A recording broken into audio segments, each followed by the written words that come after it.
लखनऊ स्थित hydel colony Krishnanagar में operation network एवं मॉनिटरिंग सिस्टम कार्यालय का लोकार्पण किया गया।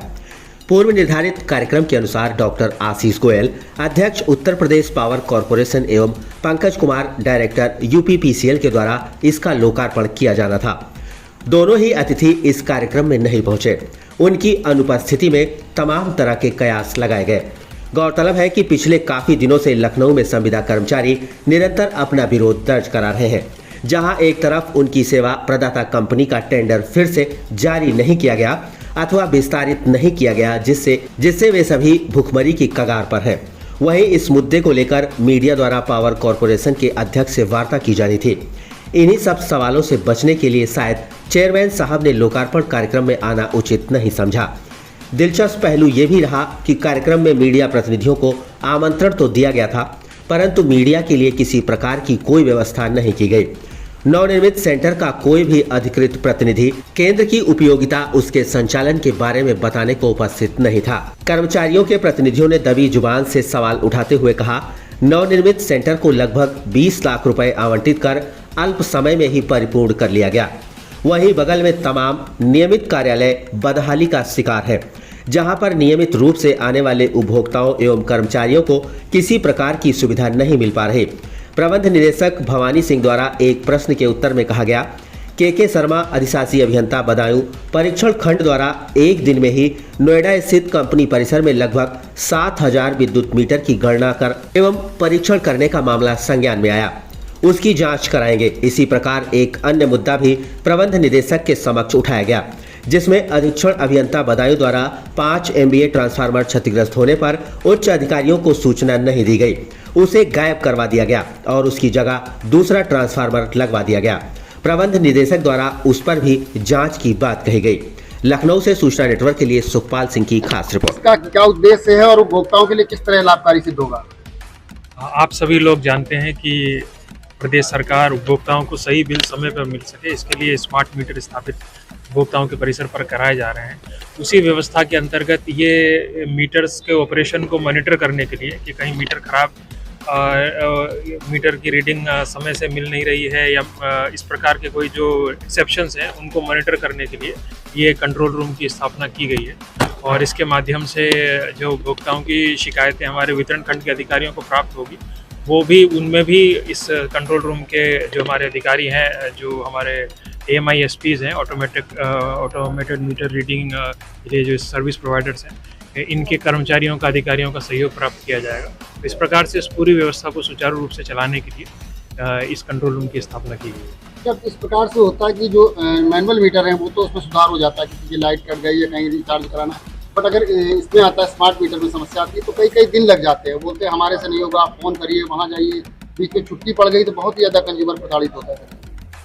देखिए, आप सभी लोग अवगत हैं कि जब कोई तकनीक नई होती है तो उस नई तकनीक में शुरुआत में कुछ इस प्रकार की दिक्कतें आती हैं, परंतु अब काफ़ी लंबे समय से हमारे प्रदेश में ये स्मार्ट मीटर की स्थापना की जा रही है। पूर्व में जो स्थितियाँ थी उसमें गुणवत्ता पर गुणात्मक सुधार हो चुका है और अब उतनी संख्या में और उस सीमा तक समस्याएं नहीं आ रही हैं, परंतु फिर भी अगर इस प्रकार की कोई समस्या आती है तो उसको तत्काल समाधान करने के लिए ही और हमारे कर्मचारी अधिकारियों को जो पूर्व का अनुभव है उसके प्रकाश में और अधिक अच्छे बेहतर ढंग से चुनौतियों का सामना करने के लिए, प्रशिक्षित करने के लिए ये व्यवस्था अपनाई गई। सर, एक आपके विभाग से भ्रष्टाचार से जुड़ा हुआ मुद्दा है। बदायूं में AC साहब हैं और उनको जो मीटर, जो नए स्मार्ट मीटर की सप्लाई हो रही, नोएडा जा करके 6000 मीटर 4 घंटे में गिन करके इंस्पेक्शन करके चले आए। आरोप लगा कि 6 लाख रुपए लेकर के चले आए। चेयरमैन साहब ने आपको जांच फॉरवर्ड की, उसमें लीक हो गई। क्या हो रहा है उस मामले में? इस प्रकरण में जैसा आप बता रहे हैं, अगर कोई इस प्रकार की बात है तो उसको हम लोग जांच करवा करके और उसमें जो भी दोषी होगा उस दोषी के विरुद्ध कार्रवाई की जाएगी। अभी एक और मामले में भी जांच हुई और जांच करके रामचंद्र जी हैं वो चले आए, वहाँ बदायूं का ही प्रकरण है। वहाँ पर जो है बड़ा सा ट्रांसफार्मर 5 MVA का था, उसको बदल दिया गया बगैर जानकारी दिए हुए। कहीं भी लिखा पड़ी उच्च अधिकारियों को नहीं हुई, बदल दिया गया। उसकी जाँच भी आई और जाँच रिपोर्ट आप तक आ गई। सर, कोई कार्रवाई नहीं हुई? आप जो बोल रहे हैं उसकी सत्यता की जांच कराई जाएगी और जांच में जो सही पाया जाएगा उसके सर, RDSS योजना जो चल रही है उसमें जो सामग्री लगाई जा रही है वो काफी घटिया किस्म की है। इस बारे में कुछ कहना चाहेंगे? इसके साक्ष्य मेरे पास।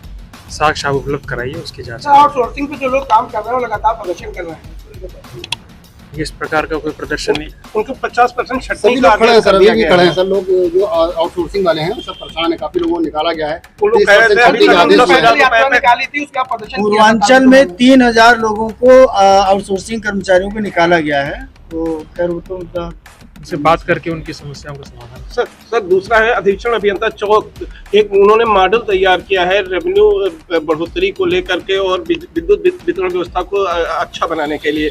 वो मॉडल लगभग पूरे प्रदेश में लागू किया जा रहा है। इसका अध्ययन करके उसको प्रदेश में लागू रोल आज राजधानी लखनऊ में हम खड़े हुए हैं, जहां दुबग्गा खंड का ये परिसर है और जहां पर ये नेटवर्क ऑपरेटिंग कम मॉनिटरिंग सेंटर स्थापित किया गया है, जहां से कहा गया कि यहां पर लखनऊ शहर के 20 खंड को स्टार्टिंग में जोड़ा गया है और यहां से उपभोक्ताओं के परिसर पर स्मार्ट मीटर लगाए जाएंगे। और शुरुआत में ये एक प्रयास है, इसके द्वारा वो पूरे शहर में और पूरे प्रदेश में इसकी जो है व्यवस्था लागू की जाएगी। यहाँ पर आज माननीय हमारे चेयरमैन साहब जो हैं डॉक्टर आशीष गोयल साहब, उनको आना था उद्घाटन करने, परंतु वो यहाँ पर नहीं आए।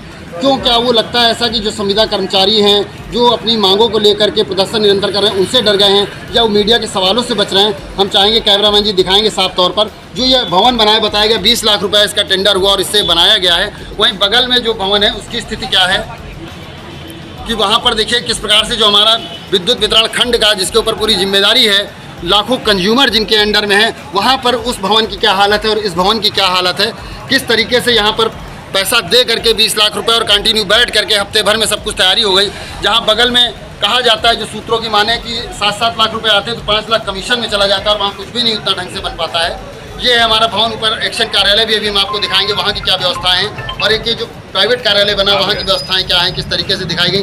जहाँ का मैनेजर बात करने को तैयार नहीं है, मैनेजर का नंबर दिया जाना अलाउड नहीं है। आज अगर पहले दिन इस तरह की चीज़ें हैं कि मैनेजर का नंबर नहीं दिया जा रहा है, कल को उपभोक्ताओं की समस्याएं होंगी तो हम किसके पास जा सकते हैं? और जब हम जाएंगे अधिशासी अभियंता कार्यालय किसी के पास तो वो कहेंगे वो सेंटर अलग है, वो प्राइवेट कंपनी का है। तो साफ तौर पर देखा जा सकता है जो प्राइवेट कंपनी वाले हैं वो मैनेजर हैं, यहाँ के लोग हैं, उन्हें ये नहीं पता कि यहाँ कितने कर्मचारी तैनात हैं, किस कर्मचारी की ड्यूटी क्या है, उपभोक्ता की समस्याओं का समाधान कैसे होगा, कौन उनका जवाब देगा, या उपभोक्ता किससे संपर्क करेगा। कोई भी जवाब नहीं है, कोई भी यहाँ पर कार्यालय का अधिकृत व्यक्ति बात करने के लिए तैयार नहीं है। आखिर कैसे चलेगा ये सिस्टम, ये जरूर सोचना चाहिए, जो कि आज नहीं आए हमारे डॉक्टर आशीष गोयल साहब को और जिन्होंने उद्घाटन किया, लोकार्पण किया भवानी सिंह खंगराव साहब को।